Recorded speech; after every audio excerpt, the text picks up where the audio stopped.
في الشعب الجزائري باللي أي مسؤول يحب يقوم بمحاربة مكافحة الفساد يتعرض إلى الموت، تهديدات بالموت. وأنا وزير يمدوا العنوان تاع ولادي وزوجتي في سويسرا، يعني توقف هذه التحقيقات وإلا نقتلوك وإلا كان ما حكمناش عليك نقتل ولادك وزوجتك. قبل هذا الحدث عطاو لي حارس يبات معايا في الغرفة في الكلوب ديبار. الحارس هذا متر أو قريب مترتين، ما كانش إرهاب في 91، ما كان حتى واحد مهدد بالموت، ما هذا العبد الضعيف اللي راح يحكي معكم.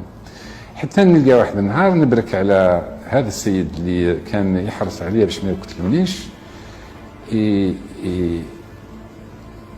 الكوارت نتاعي في الفيلا تاع الكلوب دي تاع في الارض، هو واحد اخر ما نعرفوش. كي بركت عليهم هربوا، كي رحت نشكي بهم للدرك قالوا لي نو هذوك الدي ار اس ما نقدروا والو، هما اللي الحمايه تاعكم، هما اللي يحميوك، هما اللي يحبوا كانوا كش ما عندهم، كش ما عندي ملفات قبل ما يطردوني من الحكومه يقول لك كش ما عندي هذا الفساد.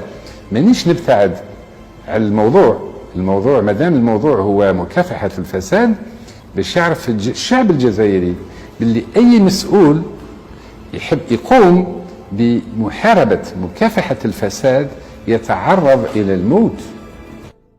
ومن بعد ما طردوني من الحكومه عرضني واحد ما نسميهش، قال لك روح تتعشى عندي.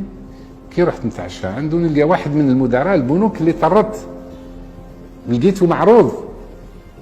قال لي واش داك سي بنواري؟ يا اخي قلت لك قبل شهر لما طردتني قلت لك تخلصها غاليه ما تتصفر غير فيك، هاني انا انت طردوك وانت وانا مقلبوني.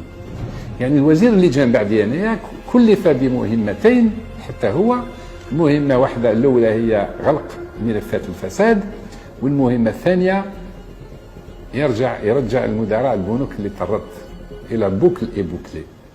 وعرضني نتعشى، قلت لك كيما واسمو، كي وصلني للباب من بعد العشاء قال لي نقول لك يا سي علي هذه العرضه ماشي هكذاك برك، العرضه هذه راهي امر جاني من الفوق باش نوصل لك رساله، والرساله هذه راك رايح لسويسرا ورد بالك تحل فمك، ولو كان تحل فمك نقتلوك، وين تكون نقتلوك. ثم انا خلاص يعني. ولكن واحد ما يتغيرش على كل حال. كي وصلت ليه ما زلت ننشر وما زلت نحكي، ما سكرتش فمي كما قالوا لي، حتى يجيني واحد النهار واحد كولونيل من الدي ار اس هنا البيت، راك وحدك راني وحدي، يجي ليا ويتير عليا باش يقتلني ابو بور. من عاد سطرت يعني هكذا.